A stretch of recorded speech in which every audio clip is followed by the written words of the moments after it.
8월 마지막 주일 우리는 주신 시편 34편 1절에서 10절의 말씀을 가지고 시련을 넉넉히 이기는 힘은 믿음이다 라는 주제의 말씀을 듣도록 하겠습니다. 여러분은 인생이 고난의 연속이라는 말에 동의하십니까? 우리가 지금까지 살아온 시간을 되돌아보면 내가 기대하고 꿈꿨던 일들보다는 내가 전혀 기대하지 않았고 원하지도 않았던 예상 밖의 일들이 더 많아서 우리가 참 힘겨운 시간을 살고 있었다라는 것을 우리는 인정할 수밖에 없습니다. 그렇다면 이런 인생의 여정을 살아가는 동안에 예수를 나의 구주로 믿는다, 이런 믿음이 있다라는 것은 과연 어떤 의미가 있을까요? 우리는 우크라이나 전쟁을 보면서 저는 이런 마음을 더 많이 갖게 되는 것 같습니다. 요즘은 인터넷 기술과 또 그에 따르는 영상 편집 기술, 사진 편집 기술이 너무 발달해서 마치 전쟁의 참상이 한 편의 영화처럼 그렇게 촬영되어서 전 세계로 송출되고 있습니다. 침략한 러시아군의 탱크와 장갑차와 군인들을 태운 수송 차량과 비행기와 헬기와 군인들이 우크라이나 군의 그 공격에 폭발하는 장면이 마치 정의 구현인 것처럼 그려지고 있는 그런 안타까움도 보게 됩니다. 여러분, 전쟁은 그 자체가 참상이며 그 자체가 비극입니다. 반드시 누군가는 다치고 죽음을 맞이할 수밖에 없기 때문입니다. 문제는 이 전쟁의 방지와 대비를 위해서 준비되어진 군인들보다 아무런 준비도 못한 채 전쟁을 맞닥뜨리고 있는 일반 시민들입니다. 우리는 영상을 보면서 뉴스를 보면서 그들이 살고 있던 집에는 아무런 전쟁과 관련이 없습니다. 어떤 군사적인 무기도 없습니다. 그런 가정집에, 아파트에, 쇼핑몰에, 길거리에 미사일과 폭탄이 날아와서 많은 사람이 목숨을 잃고 다치고 있습니다. 이처럼 안타깝게 목숨을 잃고 다치고 있는 사람들이 있는 곳에 폭탄이 터지고 미사일이 날아올 것이라고 전혀 예상하지 못했습니다. 한마디로 전혀 기대하지 않았던 일, 결코 원치 않았던 일이 지금 일어난 것입니다. 안타깝게도 이 상황은 여전히 현재 증행형입니다. 지금 시각에도 수많은 군인들과 민간인들이 죽고 다치고 있습니다. 오늘 우리는 이런 전쟁의 참상을 마주한 한 사람 다윗을 만나보려고 합니다. 다윗의 삶을 조명해보면 그는 정말 마주하고 싶지 않은 상황을 너무나도 오랜 동안 마주하며 힘겨운 시간을 보냈다라는 것을 우리는 너무나도 쉽게 말씀을 통해서 발견할 수 있습니다.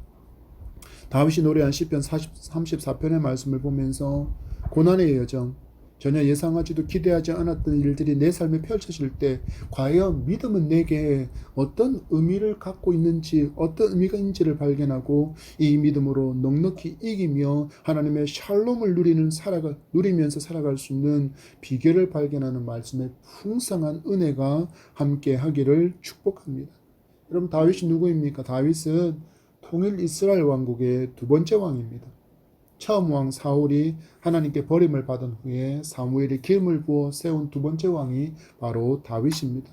이처럼 하나님께 선택되고 왕으로서 선지자로부터 기름 부음을 받았지만 다윗은 왕이 될 때까지 정말 많은 시간을 지나야만 했습니다. 그것도 등 따뜻하고 배부르게 기다린 여정이 아니었습니다.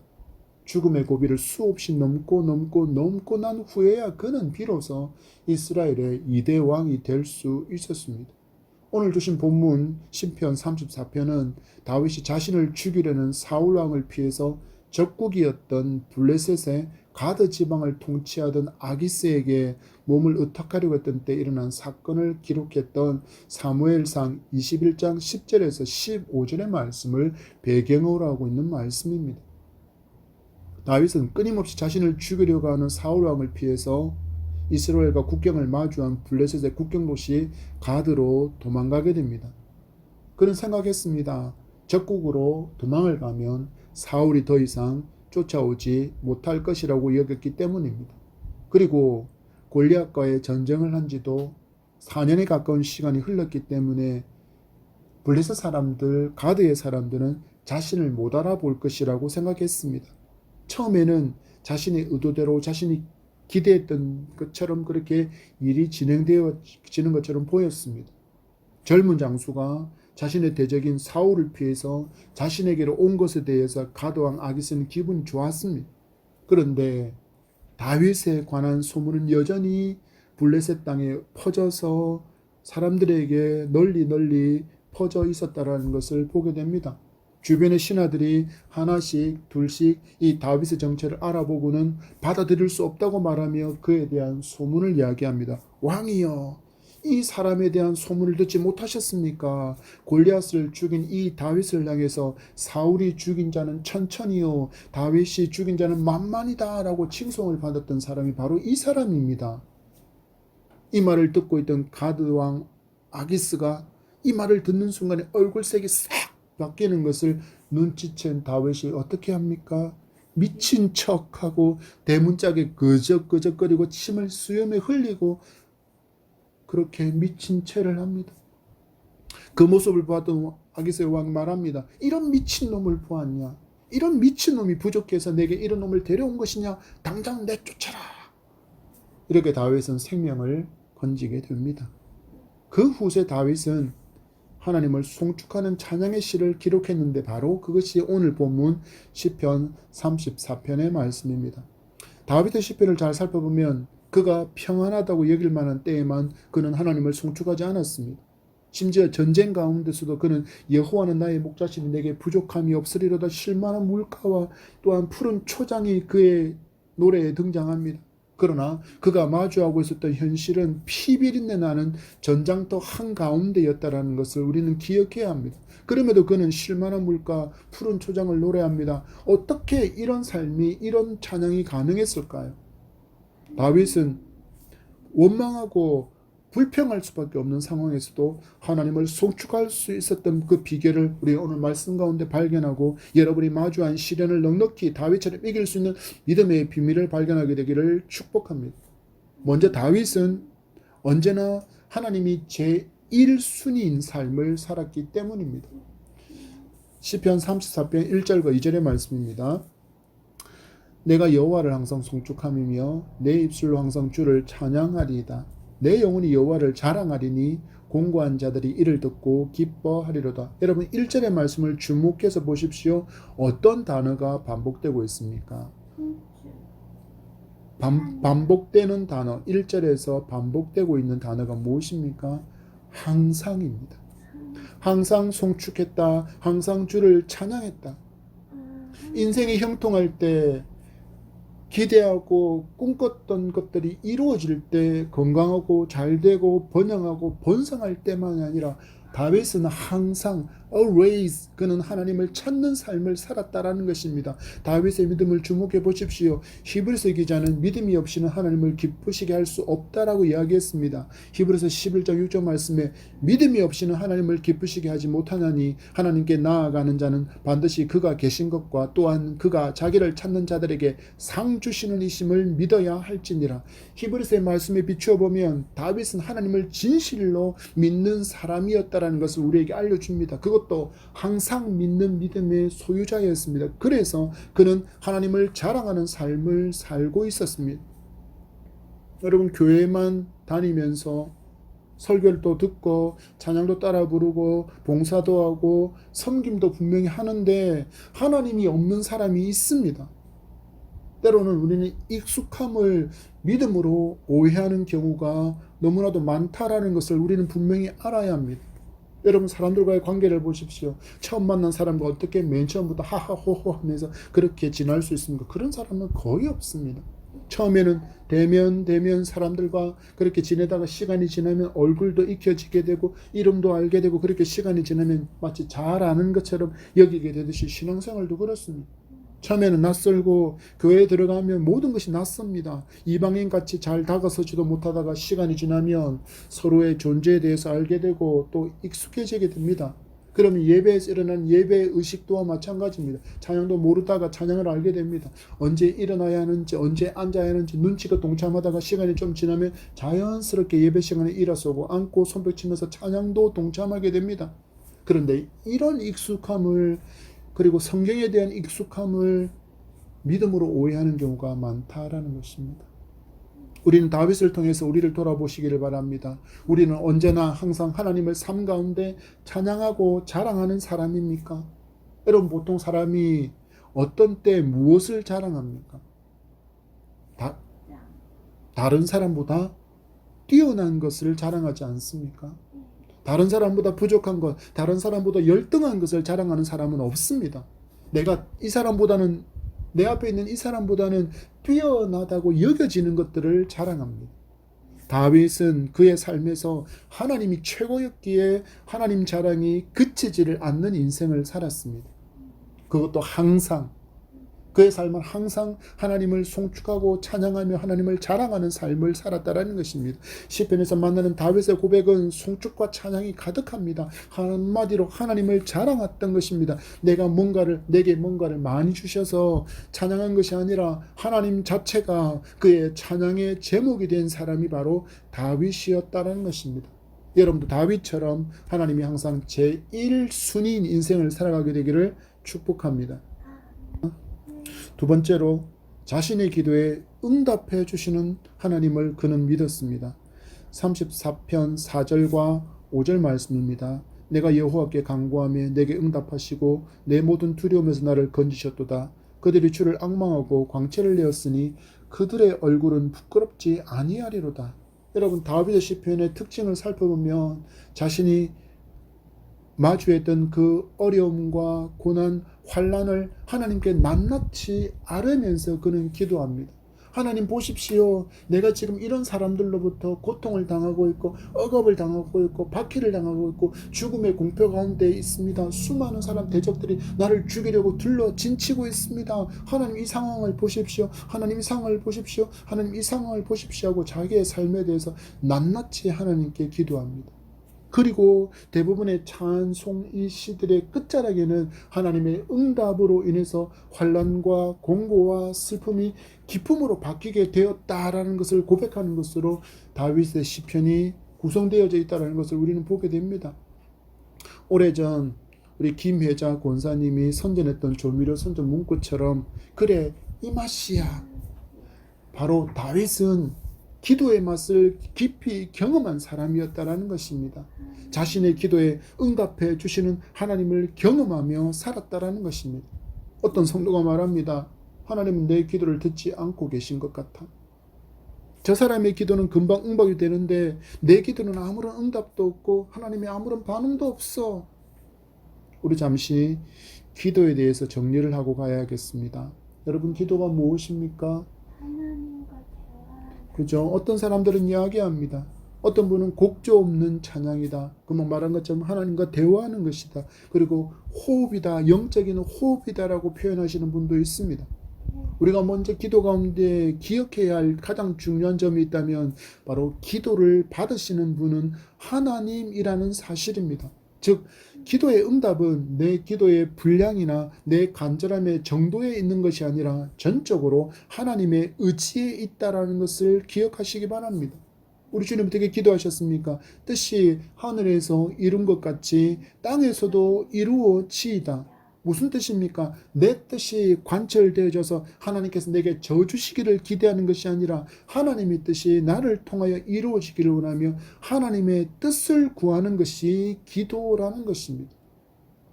그리고 우리는 기억해야 합니다.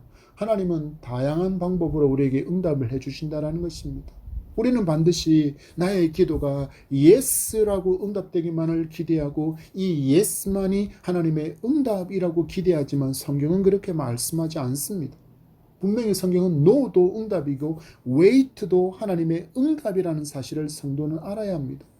하나님은 내 기도에 안 된다고라고도 응답하셨고 기다려라고도 응답하셨다라는 것입니다. 그런데 자꾸 예스만을 응답이라고 고집하니 나는 하나님께 내 기도는 하나님께서 응답해 주시지 않았다라고 여기는 것입니다.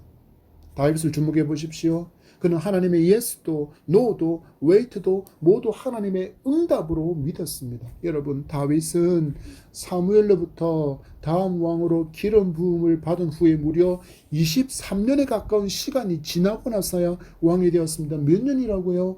무려 23년의 시간이 지나고 나서야 그는 왕이 되었습니다. 여러분의 삶 가운데 이 정도의 시간이면 하나님께 원망하고 따질 만한 시간이 아닌가요? 여러분 잘 생각해 보십시오.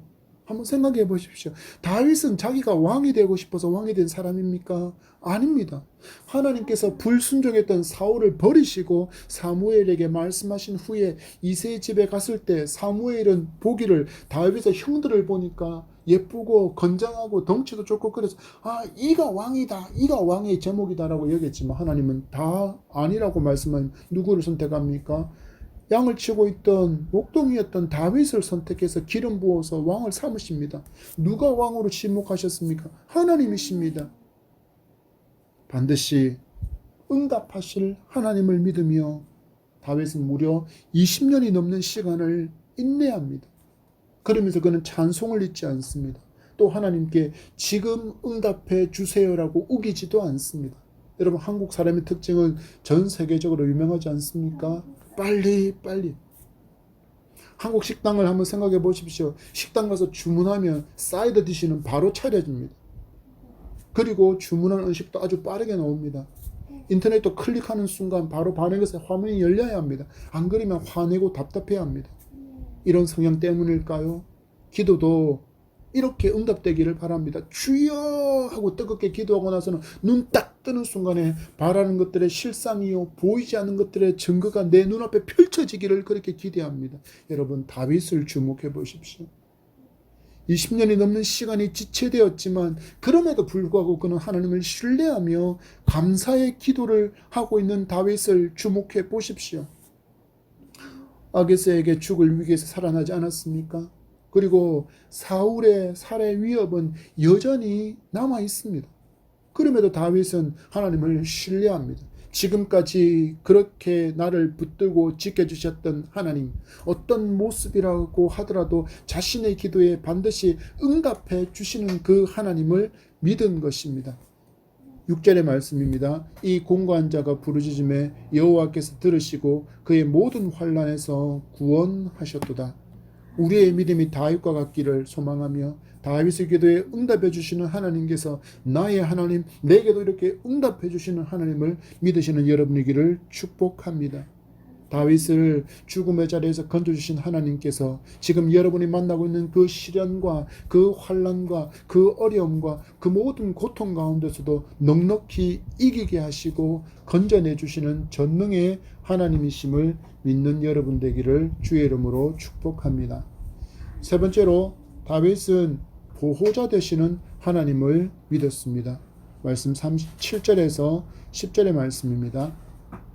여호와의 천사가 주를 경외하는 자를 둘러진치고 그들을 건지시는도다. 너희는 여호와의 선하심을 맛보아할지어다. 그에게 피하는 자는 복이 있도다. 너희 성도들아 여호와를 경외하라. 그를 경외하는 자에게는 부족함이 없도다.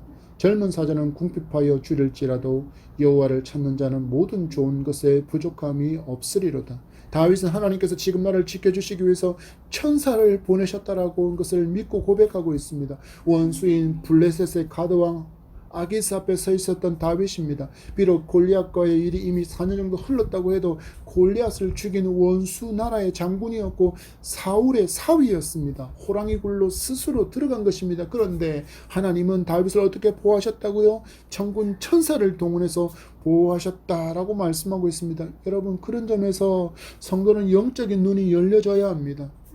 구약에도 이런 사건이 있었습니다. 아람의 왕이 이스라엘과 전쟁을 하는데 군사를 보낼 때마다 길목마다 이스라엘 군인들이 진치고 있어서 공격했다가 큰 패배를 맛보았습니다. 그래서 그는 생각합니다. 누군가 우리 가운데 이스라엘의 첩자가 있다, 스파이가 있다. 그렇지 않고서야 어떻게 이런 일이 일어날 수가 있느냐 하며 화가 머리 끝까지 나 있는 그 아람 왕에게 신하 중 하나가 이야기합니다. 이스라엘에는 선지자 엘리사가 있는데 그는 왕이 침수해서 혼자 중얼거리는 그 말까지도 다 알고 있습니다. 이 말에 아람 왕이 엘리사가 있던 그 도단에 엄청난 군대를 보낸 장면이 열왕기 하 6장에 기록되어져 있습니다. 14절에서 17절의 말씀을 읽습니다. 왕이 이에 말과 병거와 많은 군사를 보내매 그들이 밤에 가서 그 성읍을 에워쌌더라. 하나님의 사람의 사환이 일찍이 일어나서 나가보니 군사와 말과 병거가 성읍을 에워쌌는지라. 그의 사환이 엘리사에게 말하되 내 주여 우리가 어찌하리까 하니 기도하여 이르되 여호와여 원하건대 그의 눈을 열어서 보게 하옵소서 하니 여호와께서 그 청년의 눈을 여심해 그가 보니 불말과 불병거가 산에 가득하여 엘리사를 둘렀더라. 새벽에 일어나 보니 아람의 엄청난 군대가 도단을 둘러싸고 있다는 것을 발견하고 탄식할 때 엘리사 선지자가 기도하니 하나님께서 산 게하시의 눈을 열어서 천군 천사를 보게 하십니다. 여러분, 이런 영의 눈에 있기를 축복합니다.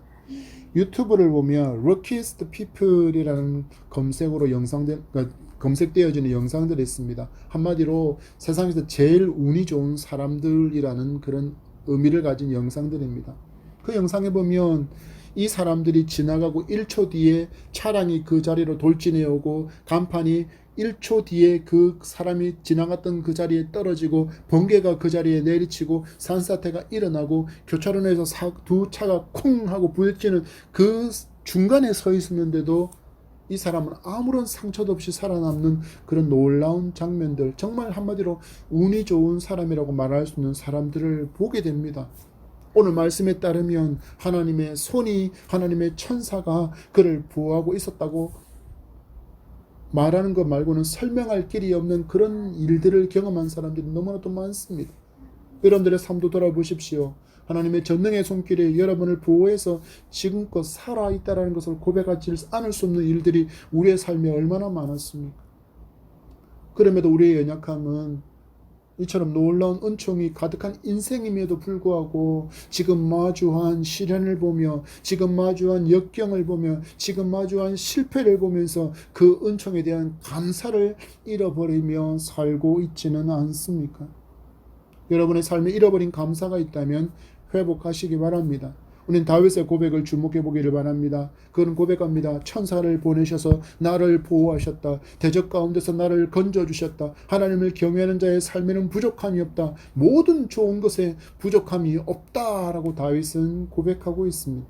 우리는 여전히 이 땅을 살아가다 보니 이런 하나님의 채우심과 부족함이 없다라는 말씀을 마주하면 하나님께서 내가 믿음을 가지고 있기에 하나님께 이제 내 경제적인 필요를 부족함 없이 채워주시리라는 약속으로만 여기는 경우가 너무나도 많습니다. 그러나 하나님의 말씀은 그것이 주된 목적이 아님을 성도는 알아야 합니다.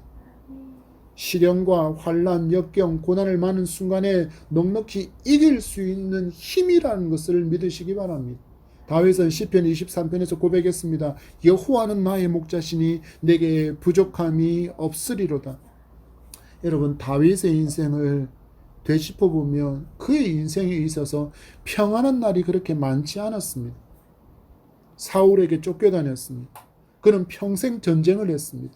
말년에는 아들의 반란으로 쫓겨갑니다. 심지어 사랑하는 아들의 죽음을 보았습니다. 반역을 경험했습니다. 눈을 감기 전에도 왕위 계승의 문제로 이 왕자들 간의 심각한 갈등과 대립이 있었다는 그 갈등 상황을 마주하기도 했습니다. 정말 죽는 순간까지 그는 정말 많은 시련과 역경과 어려움과 고난의 시간들을 보내야 했습니다. 이 배경으로 살펴보면 다윗은 정말 감사를 고백할 수 없는 중에도 다윗은 하나님을 신뢰했고 하나님의 보호하심을 끝까지 믿었습니다. 여러분, 믿음은 끝까지 견디는 것입니다. 그래서 성도는 영적인 믿음의 맷집이 좋아야 합니다. 너무 쉽게 획 하면서 방향을 바꾸는 삶이 되지 않기를 바랍니다. 믿음으로 요동하지 않고 표대를 향하여 전진하는 성도가 되기를 축복합니다. 현대그룹의 창업주였던 고 정주행 회장의 유명한 말이 있습니다. 시련은 있어도 실패는 없다.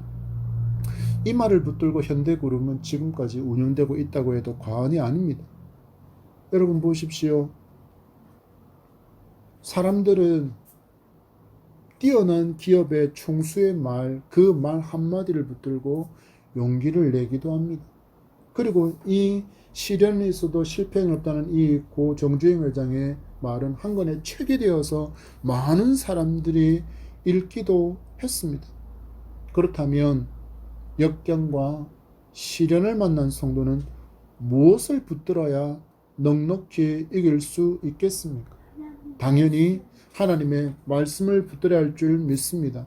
잠언 24장 16절의 말씀입니다. 대저 의인은 7번 넘어질지라도 다시 일어나려니와 악인은 재앙으로 말미암아 엎드러지느니라. 하나님 분명히 말씀하십니다. 의인은 7번 넘어질지라도 다시 일어날 수 있다. 왜냐하면 내가 너희들의 손을 붙들고 있기 때문이라고 말씀하십니다. 믿음으로 의인된 우리를 붙들어 주시는 하나님의 손길을 믿으시기 바랍니다. 또한 시편 139편은 이렇게 하나님을 노래합니다. 139편 7절에서 10절의 말씀입니다. 내가 주의 영을 떠나 어디로 가며 주의 앞에서 어디로 피하리이까? 내가 하늘에 올라갈지라도 거기 계시며 스올에 내 자리를 펼지라도 거기 계시니이다. 내가 새벽 날개를 치며 바다 끝에 가서 거주할지라도 거기서도 주의 손이 나를 인도하시며 주의 오른손이 나를 붙드시리이다. 아멘. 여러분, 하나님만이 이렇게 하실 수 있습니다.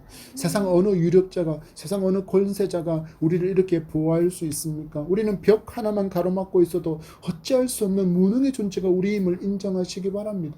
그리고 이제 하나님 아닌 다른 보호자와 보호막을 다 걷어내시고 그 자리에 하나님만을 모셔드리시기 바랍니다. 오직 전능하신 하나님만을 여러분의 보호자로 삼고 믿음의 길을 담대히 걸어가는 우리가 되기를 축복합니다. 말씀을 맺습니다. 하나님께서 우리에게 주시는 평안은 어느 누구도 그 무엇도 흔들 수 없는 평안입니다. 결코 흔들리지 않는 평안입니다. 바로 이것이 믿음의 힘입니다. 시련이 와도 역경과 환난이 와도 성도가 안연할 수 있는 이유는 하나님을 믿는 믿음이 있기 때문입니다.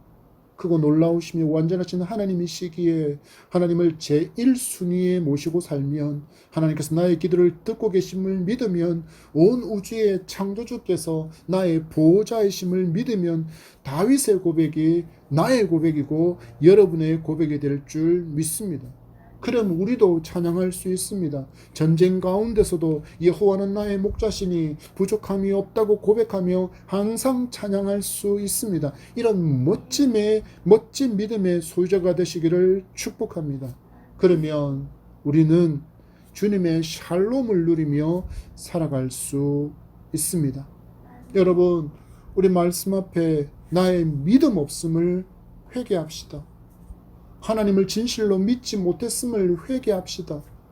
그리고 엘리사가 사환 게하시의 눈을 열어주시도록 기도했을 때 영의 눈이 열린 것처럼 우리의 영의 눈을 열어주시도록, 영의 귀를 열어주시도록 말씀 앞에 우리의 심령을 활짝 열어주셔서 말씀을 아멘으로 받고 아멘으로 순종하며 살아갈 수 있는 힘과 능력을 달라고 기도하는 우리이기를 소망합니다.